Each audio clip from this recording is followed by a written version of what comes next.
कन्हैयालाल हत्याकांड को लेकर गिरफ्तार 2 आरोपियों की आज कोर्ट में पेशी होगी। दोनों को जयपुर एनआईए कोर्ट में पेश किया जाएगा। वहीं एसआईटी सभी दस्तावेज एनआईए को सौंपेगी।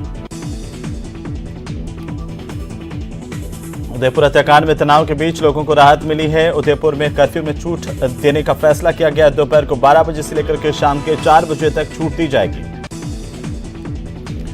श्रीगंगानगर में 12 परीक्षा केंद्रों पर कांस्टेबल भर्ती परीक्षा आयोजित की जा रही है। पुलिस कांस्टेबल भर्ती की लिखित परीक्षा 14 मई 2022 को कैंसिल हो गई थी। श्रीगंगानगर में एटा सिंगरासर माइनर निर्माण की मांग को लेकर संघर्ष समिति ने सूरतगढ़ थर्मल की कोयला रेल लाइन को जाम करने का आज का कार्यक्रम रद्द कर दिया है। श्रीगंगानगर में अब 14 जुलाई को एटा सिंगरासर माइनर निर्माण संघर्ष समिति की ओर से राज्य सरकार के प्रतिनिधियों से बातचीत की जाएगी। राजसमंद जिले की आमेर थाना पुलिस ने मारपीट करके बाइक लूटने के मामले में एक आरोपी को गिरफ्तार किया है। उदयपुर हत्याकांड को लेकर राजस्थान के ऊर्जा मंत्री भंवर सिंह भाटी ने कहा कि दोषियों को कड़ी सजा मिलेगी और इस केस की जांच एनआईए कर रहा है। इस मामले में गहनता से जांच की जा रही है। उदयपुर हत्याकांड के मुख्य आरोपी रियाज और गौस मोहम्मद को अजमेर की हाई सिक्योरिटी जेल से अब जयपुर के लिए रवाना कर दिया गया, जहां पर जयपुर के एनआईए कोर्ट में इन्हें पेश किया जाएगा। रविवार को जयपुर में कन्हैयालाल को श्रद्धा सुमन अर्पित किया जाएगा। बड़ी चौपड़ पर मौन जुलूस भी निकाला जाएगा। भारतीय जनता पार्टी के अल्पसंख्यक मोर्चा की ओर से यह आयोजन किया जा रहा है।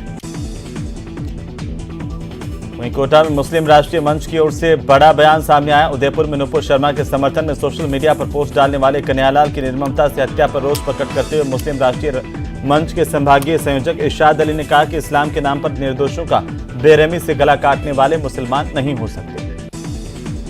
बीजेपी ने कन्हैयालाल के हत्यारों के लिए फांसी की मांग की है। पार्टी के प्रवक्ता रामलाल शर्मा ने कहा कि घटना से सर्व समाज में जबरदस्त आक्रोश है। भरतपुर में धूमधाम से भगवान जगन्नाथ की रथ यात्रा निकाली गई। शहर के प्रमुख रास्तों से होकर रथ यात्रा गुजरी। इस दौरान मथुरा गेट पर मस्जिद के सामने मुस्लिम समाज के लोगों की ओर से रथ यात्रा का जोरदार स्वागत किया गया।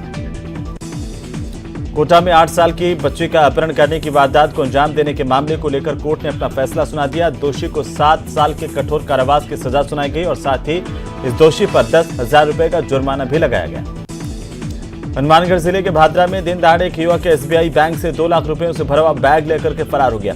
भादरा पुलिस के मुताबिक शोरा टाडा गांव निवासी राकेश बैंक में रुपए निकलवाने के लिए पहुंचा था। रुपए लेकर उसने बैग में रखे और मैनेजर से बात करने लगा, तभी एक युवक ये बैग लेकर के फरार हो गया। जोधपुर सेंट्रल जेल एक बार आने वाली वार्डन की साइकिल और अन्य कुछ सामान लेकर के चोर फरार हो गए। देश भर में कई बैंक खातों में लोगों को मूर्ख बनाकर साइबर ठगी करने वाले साइबर ठगों की ओर से बोले गए साइबर ठगी के जाल को डिकोड करने में जोधपुर पुलिस को सफलता मिली है। पुलिस ने बिहार झारखंड बॉर्डर के गांव से 2 शातिर साइबर ठगों को गिरफ्तार किया है। श्रीगंगानगर का समेजा कोठी थाना पुलिस की ओर से अवैध मादक पदार्थों के खिलाफ चलाए जा रहे ऑपरेशन फ्लश आउट के तहत कार्रवाई की गई। सलेमपुरा में एक युवक को घर पर हथकड़ी शराब बनाते हुए गिरफ्तार किया गया। श्रीगंगानगर में बदमाशों ने सबसे पहले दुकानों के बाहर लगे सीसीटीवी कैमरे तोड़े। इसके बाद एक एक कर 5 दुकानों के ताले तोड़ करके वारदात को अंजाम दिया। और यहां पर चोरों ने स्वामी दयानंद मार्ग की कई दुकानों के ताले तोड़े हैं, चोरी की वारदात की है। यह पूरी घटना सीसीटीवी में कैद हुई है। फिलहाल पुलिस ने घटनास्थल का मुआयना किया। अज्ञात चोरों की तलाश पुलिस कर रही है। डूंगरपुर में शराब तस्कर से रिश्वत के मामले को लेकर गिरफ्तार धम्बोला के सीआई भैयालाल आंजना के खिलाफ 84 थाने में भी अब आपराधिक मुकदमा दर्ज किया गया है। इस सीआई के खिलाफ शराब तस्करी के आरोपी के घर पर जाकर तोड़फोड़ करने और धमकियां देने के आरोप हैं। धम्बोला सीआई ने शराब तस्कर चंदूलाल फौजी को गिरफ्तार कर कोर्ट में पेश किया था। कोर्ट ने आरोपी को जेल भेज दिया, जिसके बाद तत्कालीन धम्बोला सीआई ने आरोपी की जमानत में अड़चन नहीं आने देने और सेटलमेंट के एवज में रिश्वत की मांग की थी। डूंगरपुर में 10 साल के बच्चे का शव मिलने से हड़कंप मच गया। मृतका का शव पिछले 36 घंटे से जिला अस्पताल के मोर्चे में रखा हुआ है।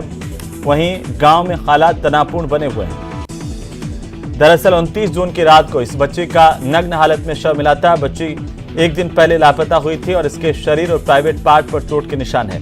मृतका के परिजनों ने गांव के ही पूर्व सरपंच के पोते पर इस बच्ची से दुष्कर्म कर हत्या करने के आरोप लगाए हैं।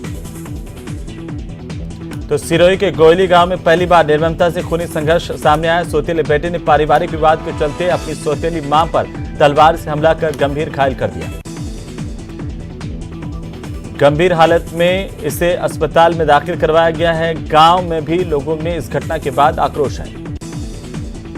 शिकायत पर पुलिस ने कार्रवाई की और दोनों बच्चियों को दस्तयाब कर लिया। जो बच्चियां घर से चली गई थी, ये बच्चियां जयपुर पहुंच गई थी। फिलहाल पुलिस ने बाल कल्याण समिति के सामने इन्हें पेश किया और बच्चियों को संरक्षण की आवश्यकता को देखते हुए बालिका गृह में अस्थायी उन्हें रखा गया है। परिजनों से नाराज होकर दरअसल ये दोनों बच्चियां बिना बताए घर से निकली। दोनों बच्चियां ट्रेन में बैठकर के जयपुर चली गईं। परिजनों ने गुमशुदगी की रिपोर्ट दर्ज करवाई थी। आखिरकार पुलिस ने इन्हें दस्तयाब किया।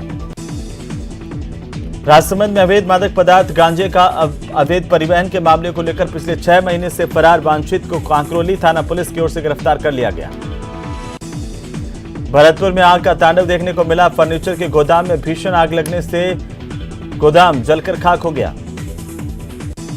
स्थानीय लोगों का कहना है कि रात में घटना के दौरान उन्होंने फायर ब्रिगेड और अधिकारियों को फोन किया, लेकिन किसी ने फोन उठाने की जहमत नहीं उठाई।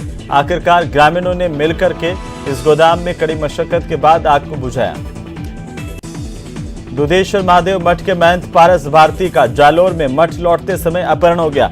महंत के वाहन को पूरी तरह से बदमाशों ने तोड़ दिया। पुलिस ने पूरे जिले में नाकाबंदी करवाई, लेकिन पुलिस के हाथ अभी भी खाली हैं।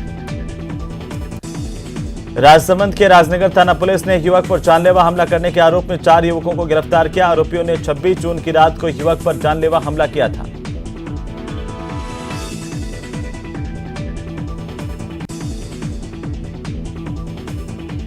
अलवर के बांसुर में चोरों के हौसले बुलंद है। क्षेत्र में चोरी की घटनाएं नहीं रुक रही है। बांसुर क्षेत्र में बीती रात को 1 महीने के अंदर तीसरी बड़ी चोरी की घटना हुई है।